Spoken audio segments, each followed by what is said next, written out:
died in Houston Hospital on June 3rd, 1987, about a year after the film's release. Sampson had received a heart lung transplant 6 weeks earlier, and the cause of death had ascribed to severe pre-op malnutrition and post-operative kidney failure and fungal infection. It is said he knew his chances of survival were small during his weakened condition prior to the surgery. But the most major death to come from this was the star, Heather O'Rourke, who played Caroline Feeling through all three of the first three Poltergeist movies. She started when she was 6 years old. She unexpectedly passed away at the age of 12 in February 1988 of septic shock. Her and her family thought she was going through an ordinary bout of flu, which launched her into a cardiac arrest during the drive to the local hospital as bacterial toxins sent loose by a bowel obstruction made their way into their bloodstream. Okay, so one murder, two cancer, and another medical issue here. It looks like cardiac arrest and... one septic shock, which was misdiagnosed. They thought she had something else, Heather O'Rourke, and they misdiagnosed her. And you could see the change that she was going through.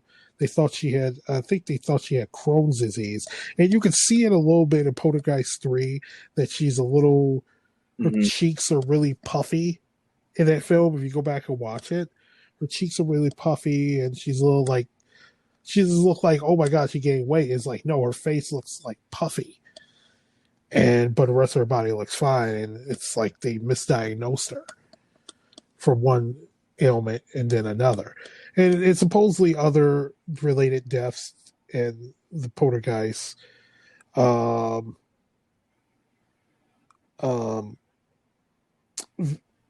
Poltergeist, there's other related deaths also, like Zeta Rubinstein, and the missing actress who played the part of the seer, Tangela Barons, in all three Poltergeist films, and replied the role in the spin-off TV series Poltergeist Legacy, died in 2010, but she died of natural causes at 76. You can't count that as a curse. But some says no, she ended up passing away because of this film. It's like, yeah, she was 76. She's not natural causes. English director Brian Gibson, who directed Poltergeist 2, died of Ewing's sarcoma at the age of 59 in 2004. Okay, I'm gonna make a statement here. So these people died years, if not decades, after the movie was filmed, the movies were made. Some of the people died because of health issues they had while the movie was being filmed. After the movie was released, the cancer patients, or the two that died from cancer. I mean, like, why tie it back to a film? Everybody. Because they all happen to be in this film. This is what people... This is what happens when you have no life. You start making judgments and tying shit to shit. That's what I'm saying. It happen to be coincidence. I'm sure plenty of more people who worked on the Poltergeist have since died. Yeah. Like Toby Hooper has passed away. No one's contributing that to a curse. That's what I'm saying. So like everyone eventually dies, and people that worked on movies together or worked at the same company together or rode the fucking same Uber pool together will all eventually die one day. But can we come back and say that Uber pool ride was cursed? You know what I'm saying? Probably. So some idiot's going to be out there going, no, that's weird. That right. But like, unless if you can tie it back to something that happened where, like, they brought in like a Native American, consultant for this film, okay, for the Poltergeist, and the consultant said, don't make this film. It's, making fun of our culture, or it's like diminishing like actual, instances where this happens, where like ancient burial sites get disturbed and things like that. Don't make this film. If you do, I'm gonna put a curse on this film. So like, if you can point back to something like that, I could say, okay, maybe there's something here. But like, just to say these people who worked together at some point on this project have died in the future after making this thing doesn't really say it's a curse. Exactly. But it's people trying. It's just saying, "Oh, this mysterious thing happened, or this unfortunate thing happened, or this mysterious unfortunate thing happened." So it's like this person, this person, this person. All these people were doing this, or were reading this, or doing this, or in this. Do you want to tie it all together? And it's just like, no. Yeah, I mean, it's fun Shit to happens. run away with these sort of like interesting ideas online, and like you join these communities, and it's I don't know, it's kind of geeky and nerdy to sort of connect dots like this, like some sort of amateur detective, Mm-hmm. but yeah, to say that any of these things were cursed and these people died as a result of it, I'm calling bullshit. Exactly. And yeah, this is bullshit, and I'm not paying too much of attention of it in terms of that. So yeah, I mean, Poltergeist, like, okay, curse, you asked me at the bullshit. beginning what I thought of or what I knew about curses. The one curse that like, and it's fairly popular among history, is like the curse of the Tutankhamun, where they where they uncovered the mummy in Egypt, and like people that were involved in the digging of that sarcophagus did pass away under mysterious circumstances afterwards. Like, that to me is a curse. You're not supposed to disturb the dead, blah blah blah. But a fucking movie. Right. Oh, But yeah. It, yeah. But that, so the okay, final Hollywood curse. This curse deals with a family, a very influential family. Well, mainly two people in the family. We're going to be talking about the supposed curse that was placed on one of the greatest martial artists that ever lived, and a person who opened up so many doors for people who of Asian descent in terms of Hollywood, even though they still fuck it up, but still change the perception of how people of Asian descent or people from Asia were perceived in he was films. born in San Bruce Francisco. Lee. What? Yes, I did he not is know that. American. Yes, he was born in San Francisco. Then his family migrated So, back to Hong Kong, and then he but he came eventually back to the United died in States. Hong Kong. But mad, I did not know Yes, he he was died in American. Hong Kong. Okay, go ahead. Yes, he was like, even his autobiography. He goes, "I'm not," even though it's his autobiography movie, Dragon's Bruce Lee story. Even though it's purely, most of that film is fucking fiction, and the older I get, the more I hate it.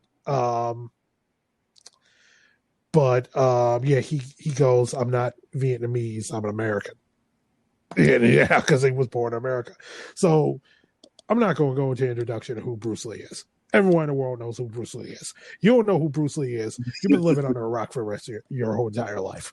And how the hell did you end up getting to listening to podcasts is beyond me.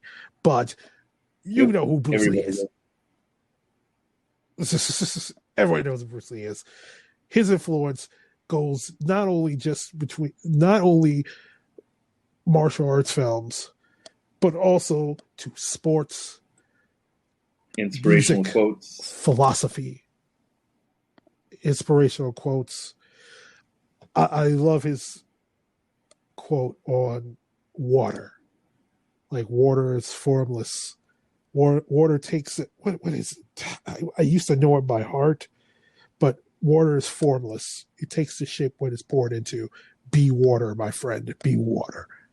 I love that quote. And it's been used not just like, oh, I'm competing in something, but it's used with like the Hong Kong protest against the Chinese government, the protests in Portland, the protests in Minnesota, the protests we saw this past summer against police brutality and racism. That was a quote. Be water, my friend, be water. And go on and on about Bruce Lee, but supposedly there's a curse.